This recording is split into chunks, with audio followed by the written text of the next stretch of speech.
ये एक पर्व किए पुण्य आशीष गीत स्थानीय किए खेल प्रेमी एक समाज छुट्टी रही नववर्ष छुट्टी रही स्कूल कॉलेज समस्त आज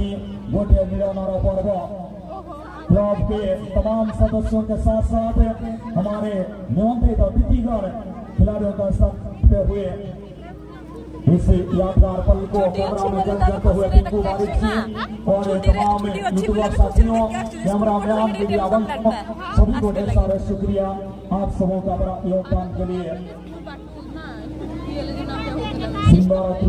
साधना ही जगह सिखाई परिवेश ऐतिहासिक मुहूर्त सभी को निवेदन करना चाहेंगे इंडियन नेशनल एंथम को सम्मान देने के लिए अपने अपने स्थान से खड़े हो जाएंगे तो बहुत ही बेहतर होगा।